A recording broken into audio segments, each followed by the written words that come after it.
boleh cuman asal-asal menulis ceritanya, baik menulis novel, jurnal, artikel, apa saja.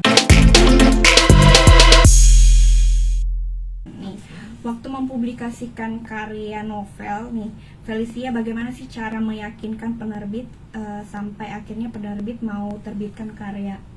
Karena kan mungkin banyak di luar sana yang tahu ya cara menulis buku. Nah, tapi kan untuk menerbitkannya itu kita harus cari si penerbit. Nah, bagaimana sih cara Felicia untuk meyakinkan penerbit itu untuk bisa menerbitkan karya Felicia sendiri? Oke, jadi saya kasih tips aja ya mungkin.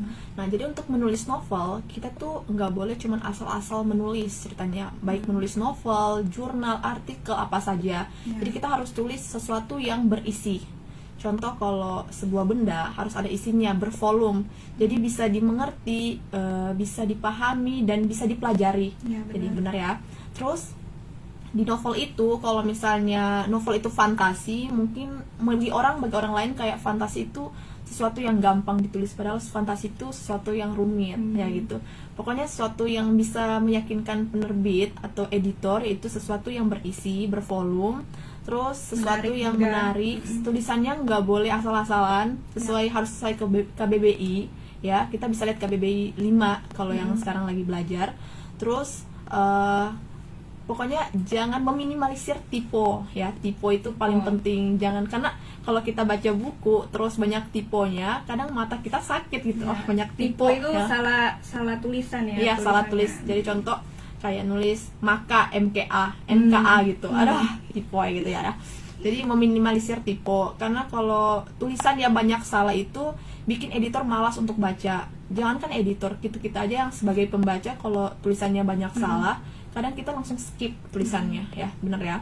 Benar. Jadi kita harus nulis cerita yang punya isinya di dalam, yang bermanfaat, bisa dipelajari. Contoh, kalau kita nulis satu cerita di Manado, dan kita nggak mungkin kan tulis di dalam cerita itu Manado memiliki Menara Eiffel, ya benar ya.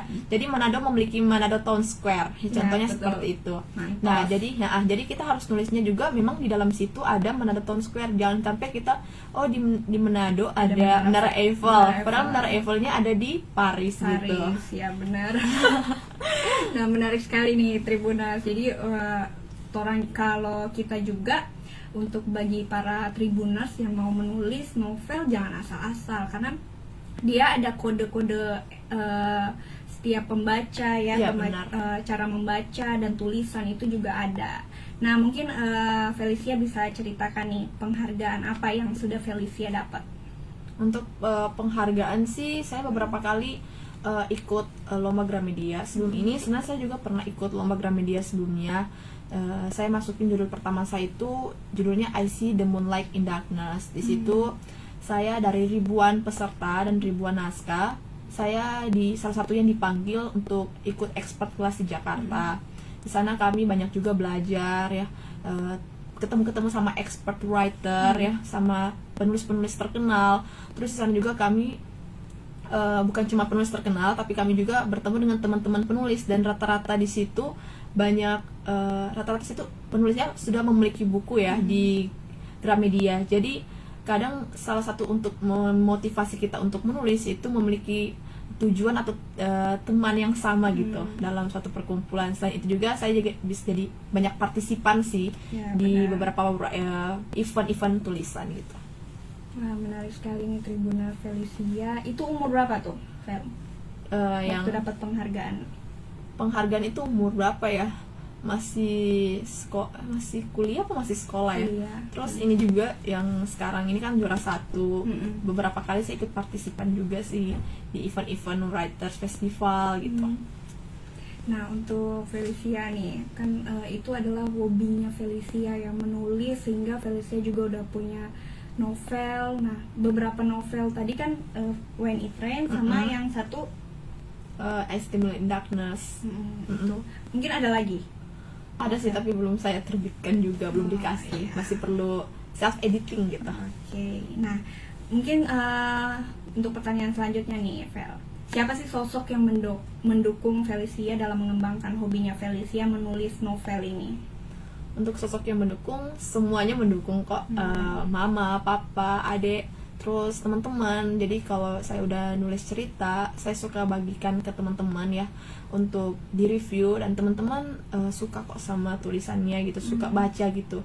Jadi saya rasa karena banyak yang support, itulah motivasi saya untuk selalu ingin menulis gitu. Oke, menarik sekali ya Tribuners. Kita udah dengar Felicia bagaimana suka dukanya dan juga pengalaman berkesan sebagai Felicia dalam mengembangkan hobinya yaitu menulis. Dan Felicia kita ketahui juga sudah ada buku novelnya yang ada di Gramedia.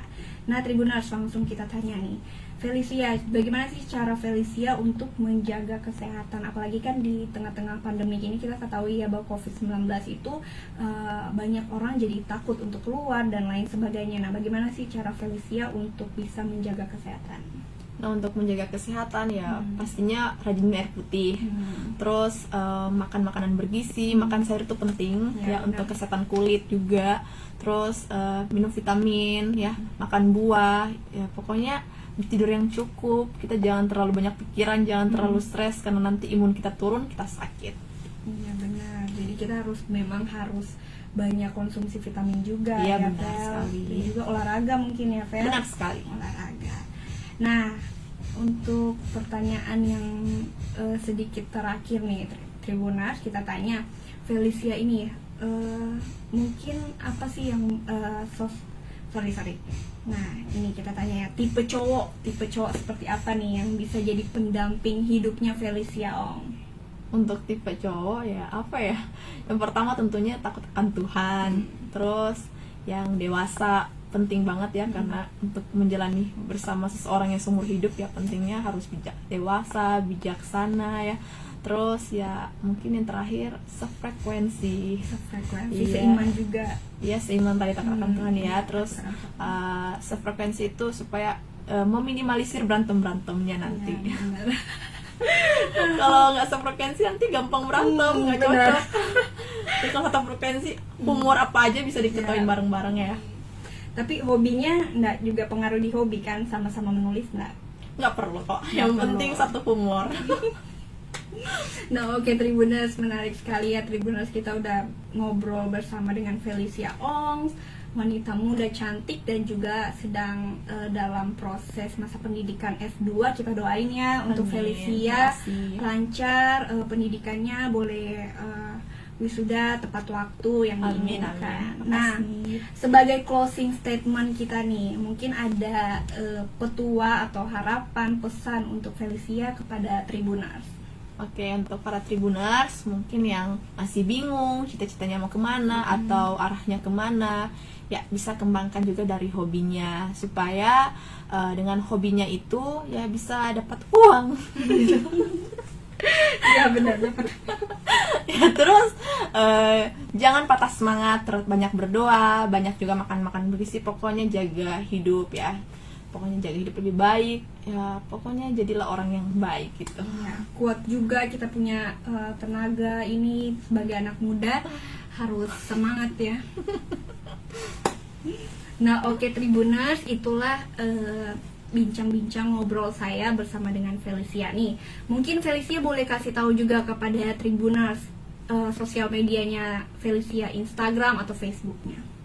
Untuk Instagram @Felicia Ong sih, cuma kayak gitu.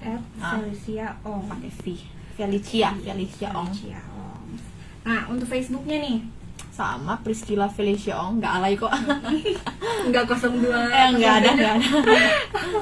Oke Tribuners, menarik sekali. Makasih Felicia udah mau diajak ngobrol sama kita di acara live talk ini pada sore hari ini. Makasih. Felicia, makasih. Dan makasih juga untuk para Tribuners yang udah nonton. Jangan lupa juga di like ya, di share juga live talk kita pada hari ini bersama Felicia.